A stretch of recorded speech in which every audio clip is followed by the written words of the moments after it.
POS? Hey, don't say that. J? Do you think we'll get it done?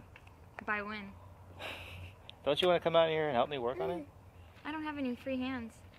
Juddy, you can help me. Maybe when you're a little bigger. Yeah, because it won't be finished till he's like 12. Don't say I'll that. be able to help you. I bet we'll have this ready for this summer. No way. Yes. No way. That's my goal. By what month? Maybe June, sometime in June. June, what do you think? How do you like your camper? Look at the camper, Jen. What do you think? I don't like it. You don't like it? Aw, it's pretty bad, isn't it? Yeah. We're gonna fix it up.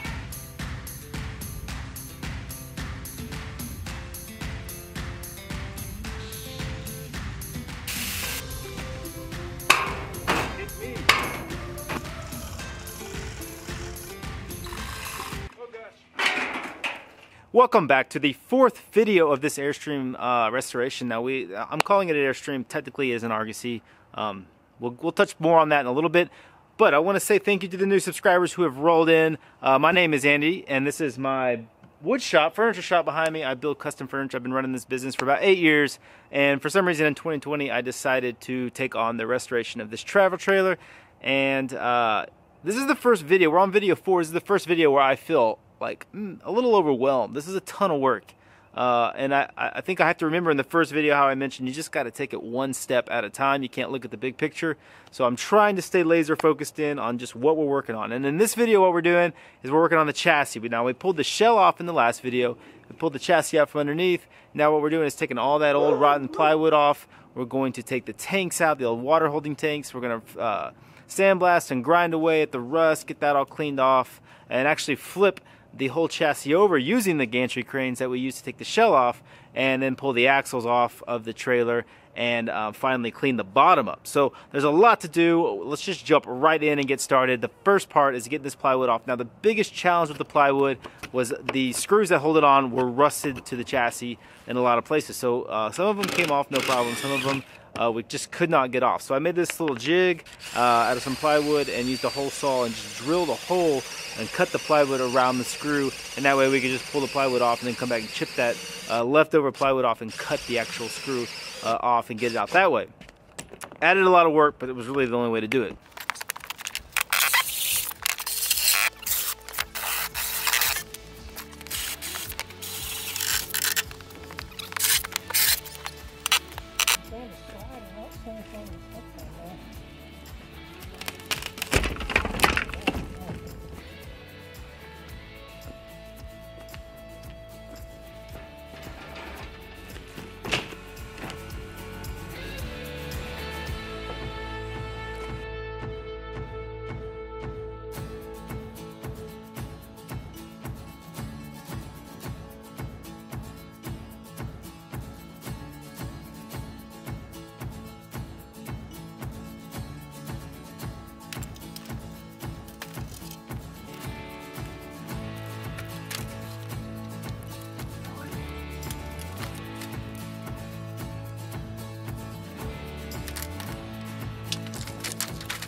Okay, so all the plywood is off. Obviously, you saw that. We've got a lot of rust to deal with. It's I really don't know what to think yet. I mean, I've got a lot of the dirt off. I used a wire wheel to just kind of start the process of cleaning a lot of that nasty insulation and just getting some of the surface rust. Gonna sandblast now and see how that does, see what that does.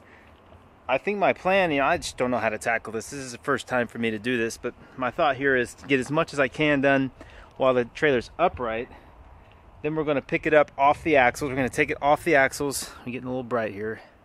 A little bit of clouds, and flip it over using the gantry cranes, and then I'll be able to work on it upside down, sandblast it, get the tanks out, put new tanks in, belly pan, all that stuff. So that's my game plan.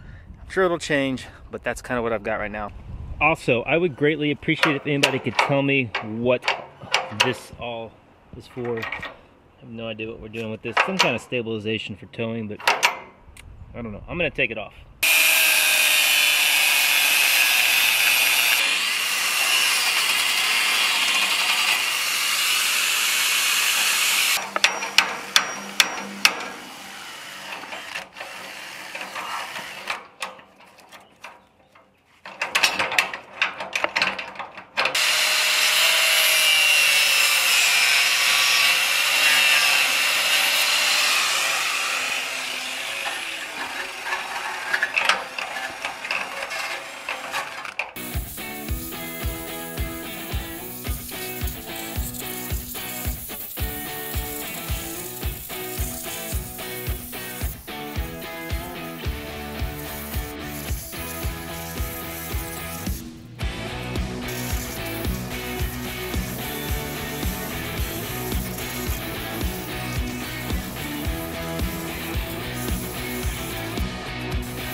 Man, that is a ton of work. Holy cow.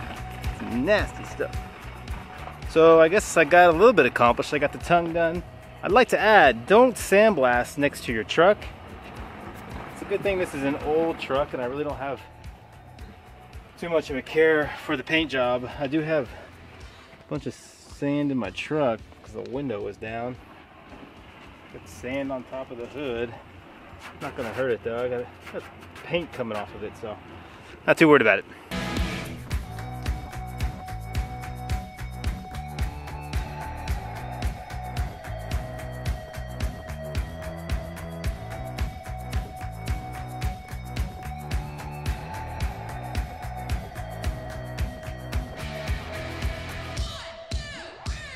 Okay, so it is kind of a nasty, cloudy day here in Texas. We are getting work done. As you saw, we did some sandblasting, done a little bit more, some wire brushing and grinding, just trying to clean up that rust a little bit, get the old paint off. I did take it to my local welder and welded on new outriggers, which that's what these are called. I've been told many times that these are not outriggers, but in the Airstream world they're outriggers. So we replaced these two, which were bent and broken, got new ones there, and then the old rusted out ones behind this wheel, there's new ones there as well. And we also welded in these little angle iron things to make them a little bit sturdier. The old ones don't really, oh, they had these curved pieces in there, so we wanted to replicate that. The ones I purchased didn't have anything here, so I had my welder put in little brackets there, and those are rock solid. So real quick, I'm going to kind of chat your ear off a little bit because I got something I want to tell you guys about. I've been listening to this podcast called The VAP now since probably November when I got into the idea of doing this. And it's run by Tim Shepard and Colin Hyde, who I will link that in the description. Now, Colin Hyde has been restoring these vintage trailers and a lot of Airstreams for close to 20 years now. He's kind of the guy who knows it all when it comes to Airstreams.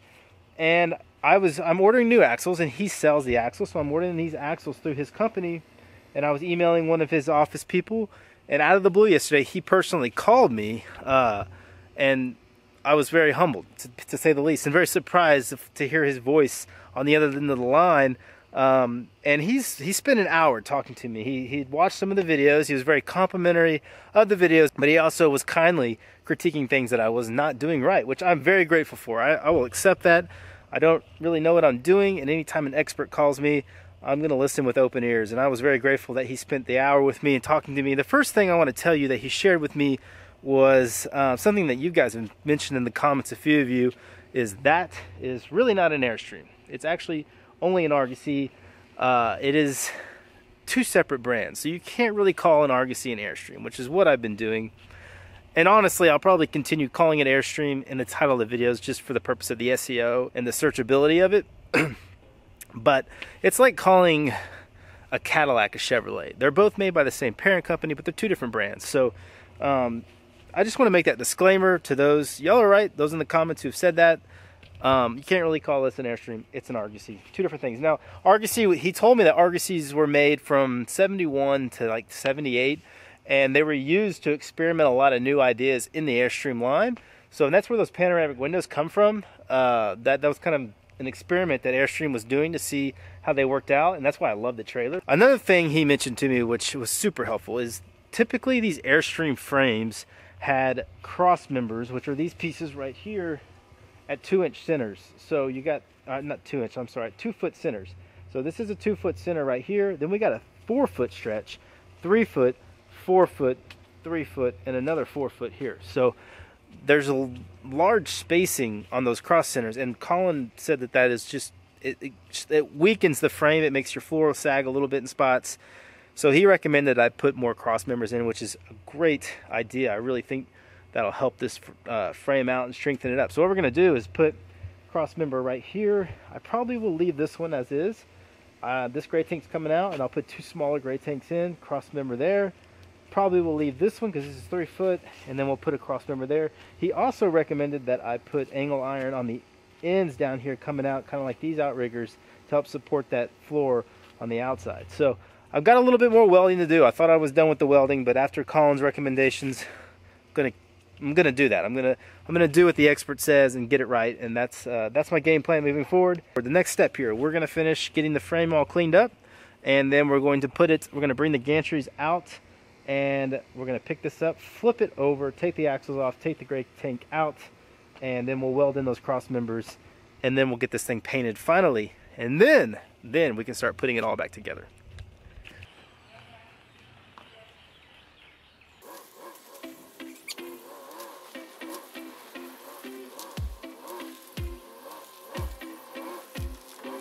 Okay, so it's going to clear.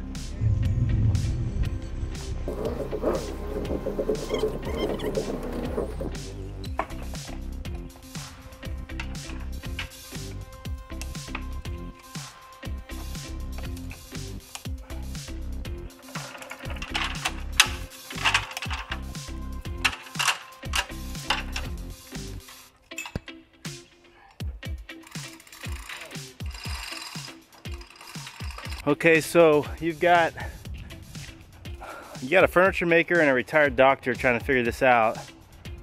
But what we're doing is crisscrossing, and we've got one at the front. And our thought is, as we crank this up and crank on one, it'll rotate it over, and then we can spin it around. But I really don't know if it's going to work or not. We'll have to just try to do it and find out. The way we've got this rigged out is axle straps around the frame going up to there. We don't have quite enough line on this chain to get it to there, so we're gonna have to add a little bit of rope. And we're off center here, so when we get this off the ground, I think the whole frame is gonna shift over center itself, and then we'll loosen the lug nuts on the tire, get tires off. What do you think? Is it gonna work? We'll see. I don't know. We got our doubts, but we'll see. Ready for this? Ready for this. You can go back on the back side. Okay. The dangerous side. You know what? Well, you can do 2, right?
Okay, so we've got it flipped over. I think that worked pretty well. I was a little worried about how the frame was bending under its weight, but it looks like it all straightened itself out. So now we got to get this off, and then we're going to drop it on the tires, and then we should be able to work on the axles. And really all that holds the axles on are these 2 bolts here and here, and so far they've come off pretty easy. And then we've got to get the shocks off, which are in really pitiful shape. These things are old and dirty, pretty bad.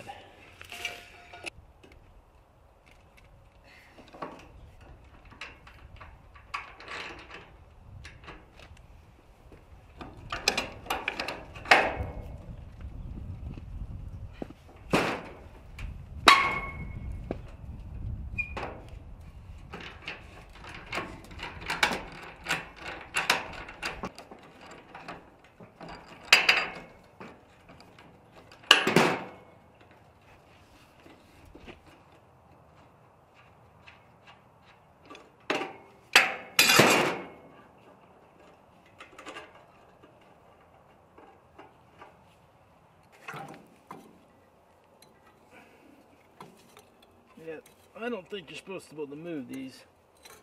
I'm not so sure, but it seems like a big no. Okay.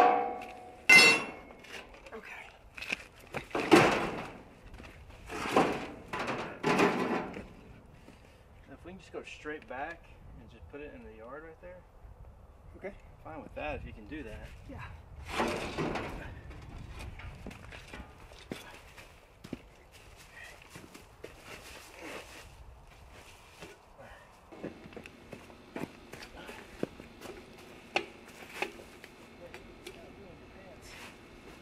Okay, so that wraps it up for the 4th video on this Argosy build. I know in the beginning of the video you heard me tell Emily, my wife, that I was hoping for June to be done with this. That is not going to happen. There is no way. Just working on this chassis, this frame is taking way longer than I thought. Getting all the welding done, ordering materials, dealing with vendors, it's taking a lot longer than expected. So I'm not even going to set a date at this point. We're just going to keep focused on work, and we're not going to worry about the deadline right now. In the next video, we're going to be working on getting the rest of this frame done, painting it, the last bit of welding, getting new axles on, new tanks. Hopefully by the end of the month, the frame is completely finished and ready for the shell to go back on. Also, I've been working on something else. I'll show you that real quick. I've taken all of the windows, with exception to the 4 panoramic windows, out of the trailer, taken the frames off, cleaned them all up. They're nice and shiny, and we're going to start reassembling. Now that's happening in another video, but that's a little sneak peek at what's going on. So before we go, again, I want to remind you guys, I think we have 2 days left on the pre-sale for my Go and Make It baseball tee. Every little bit helps, and y'all support helps me out a ton. So if you're interested in getting one of these or any of my merch, head over there and order it now. Now, if you order before the pre-sale ends, there's a chance you'll get a handcrafted cutting board in your package. So that gives you some incentive. Head over, help out the channel, especially help out this, because you know, it costs money to put it back together, and it's a lot more expensive than I thought it would be. As always, thank you so much for tuning in. Thank you for all the support you give me. Thank you for the comments, for giving me pointers, advice, for giving me a hard time for doing things wrong. It's all good. All that is great. I appreciate you guys tuning in, and we'll see you on the next video.